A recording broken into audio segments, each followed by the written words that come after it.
Eric Theisen is the head coach of the GMAC champion Hillsdale College Chargers. That sounds pretty good, right? Yes, it does. Congratulations. Talk a little bit about the tournament. It was a double elimination, 8-team double elimination tournament. Full of conference competitors that we've played all year, and so we knew it was going to be a long road, a long week. We talked about during the season that the regular season is pretty much it's all for the tournament. At the end of the day, you just want to make sure that you can get into the tournament and have a good shot to win it. And so being able to get in it regardless of the seed, we ended up taking the 3 seed in the North, and so we matched up with Trevecca, which was the 2 seed in South in Game 1. So that was going to be a tough matchup, but we knew that the best road to the final was going to be through the winner's bracket, and we relied heavily on our starting pitchers like we did all year. And Andrew Verbrogi gave us a great outing in Game 1, and Will Cruz gave us probably the best outing of his career in Game 2, throwing a shutout. For them both to be able to get us through those first 2 games with only using, an additional arm or 2 out of the bullpen really set us up well going into Game 3 with a fresh bullpen. And long story short, at the end of the day, our ability to be able to throw out a fresh arm in the championship game in Joe Hamrick, and for him to be able to step up and fill up the zone and give us a chance to win was huge.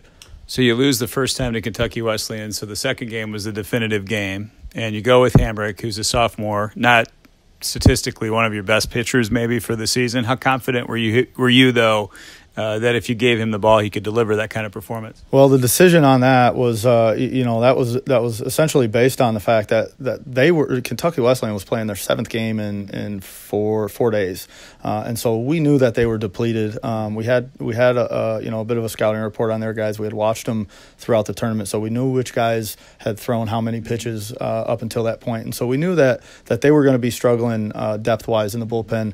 Honestly, I figured that game to be another 13-9, 15-12 right. type of game. And our decision to go with Hamrick was honestly based on the fact that his stuff is very unhittable. And what we've been trying to develop with him, what he's been working really hard on, is his ability to attack the strike zone.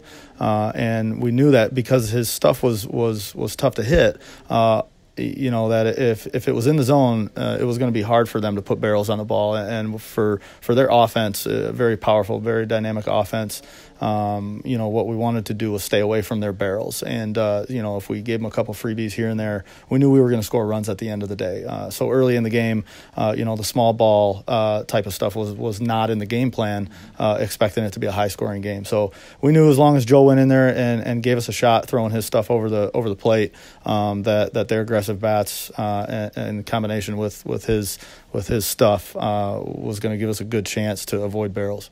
Eric Theisen is the head coach of the Hillsdale College baseball team, which is the GMAC tournament champion. They are going to be playing at Illinois Springfield on Thursday against the Prairie Stars, which is a great name, and we'll talk a little bit about that in a minute. Stephen Ring, 3 homers in the championship game, 9 RBIs. He has the most homers in the history of Charger baseball for a season. Obviously, he's been a go-to guy for you guys all year. Yeah, absolutely. He actually in the championship game he also broke the career record for home runs, being just a junior still, and so he's been a great bat for us ever since his freshman year, he's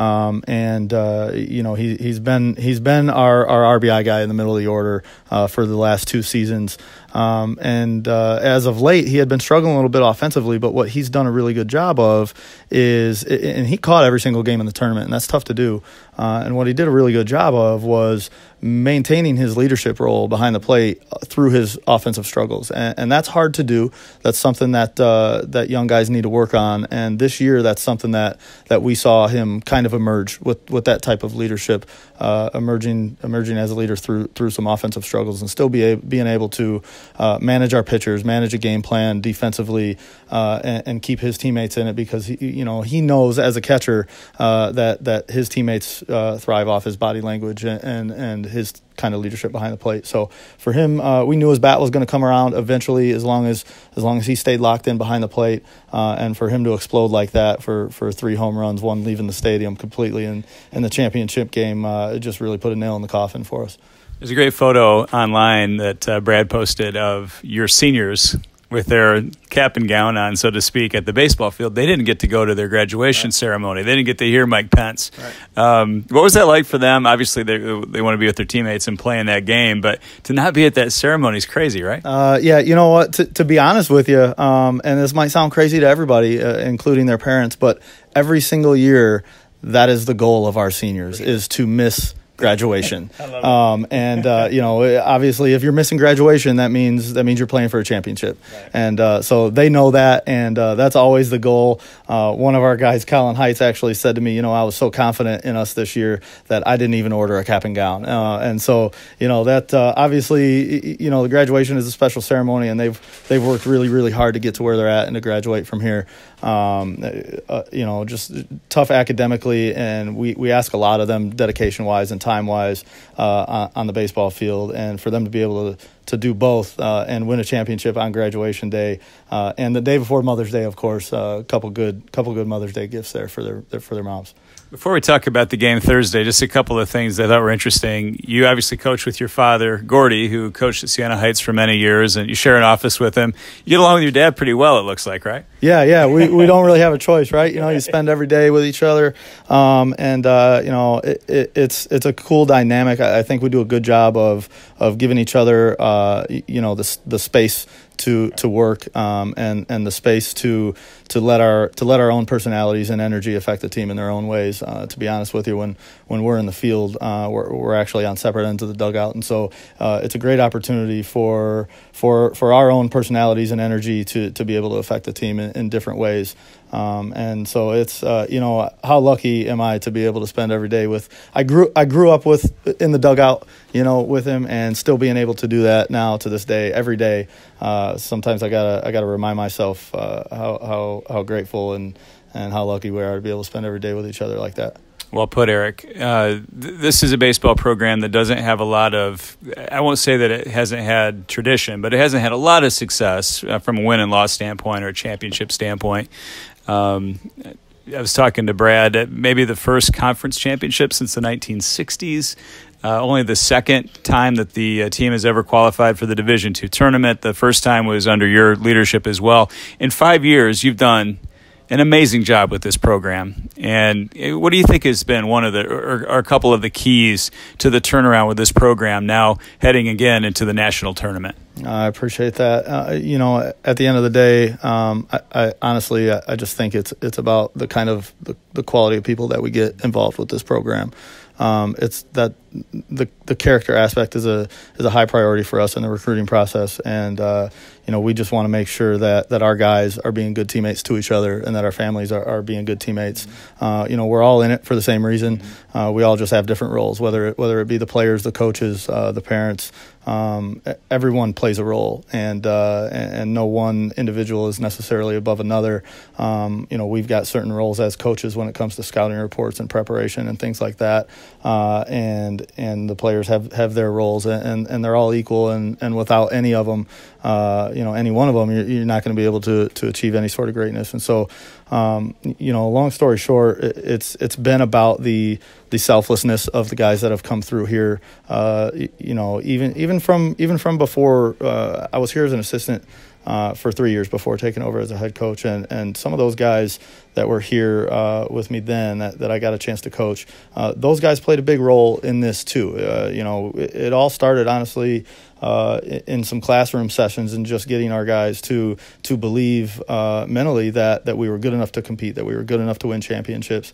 And something like this, and in Stephen Ring's interview after the game the other day, it was really cool to hear him say that this has been in the plans for 3 or 4 years, and to be honest, it's been in the plans for a little longer than that, and there are still plans left, to be had. So every year that team plays a role. Every year, a different team plays a role and has a different hurdle to climb for the program. And in 2016, we made the first postseason that we've made in a long time.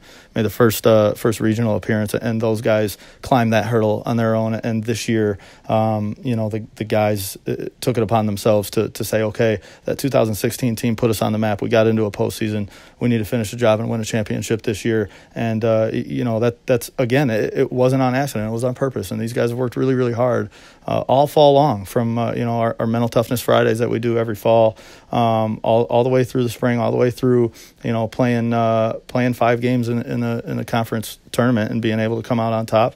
And again, it's all part of the vision. And when we recruited these guys, we talked to them about it, and so it wasn't an accident; it was on purpose. And all of it comes down to every single individual involved in the program on any level believing in the vision and doing what they can and whatever their role is to be able to contribute to it. I got my first sense of your team during basketball season.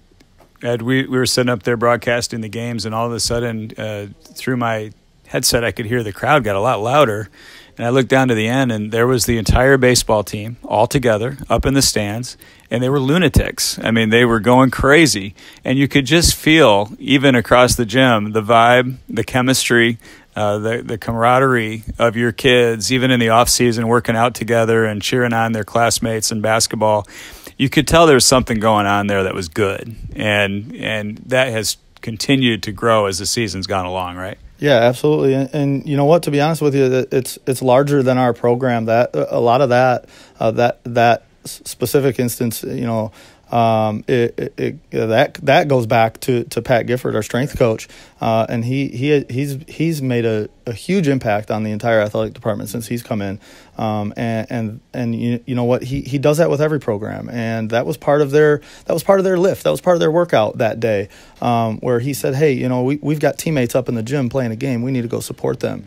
He does that with the other programs and gets them out to support the other programs and the other teams on their game days, and he again is part of that idea that we're all teammates at the end of the day, and it's not just in the baseball program. It's the baseball program is teammates with the men's and women's basketball team, and being a part of the athletic department, at the end of the day, we're all a team. And so that kind of support, and like I said, those roles everyone needs to play, and that's where you end up with Hillsdale College has won I think eight or 9 championships this year, and awesome. And that all comes down to that, everybody playing their role and everybody believing and pulling in the same direction. It's a pretty cool thing. Last question, Eric. You play Thursday. Yep. Obviously, your kids have had now a couple of days to rest, and you can reload your pitching a little bit. Single elimination, double elimination. Talk about you're playing the number 1 seed, yep. So that's going to be a big challenge. Talk a little bit about Thursday so we can know what to look for. All right, so Thursday we open up with Illinois Springfield. We played them in a 4-game series early in March. It's a double elimination tournament. Again, 8-team tournament. The winner of the tournament goes to the World Series, where there's 8 teams left in the country. I believe at the point right now where there's 52 teams, I believe, left in the country, 52, 56, something like that. So when you look at the regional bracket, again, when we talk about a vision and a plan, we have played all but one team in the regional bracket in the last 2 years. We have played and beaten all but the only team that we haven't played in the last 2 years is the only team that we haven't beaten in the last 2 years. And so when that bracket came out, and our guys saw it, and they said, okay, we played them, we beat them, we played them, we beat them, we played them, we beat them. That, again, it wasn't on accident. We've played those teams because we knew in order to get to this point and in order to have a chance to win a regional and go to a World Series, that's what you have to do. You have to play those guys. You got to play the best to beat the best, to be the best. And at the end of the day, that's what the plan was. And so, you work while you wait, and you plan your work and work your plan, and at the end of the day, you just enjoy the moments that you have with everybody, and you try to extend that time that we have as a group together as long as we can. Eric, I appreciate your time. As a lifelong Charger, we're really proud of what you guys are doing, and best of luck starting Thursday in the regional tournament. Thanks a bunch. I appreciate it.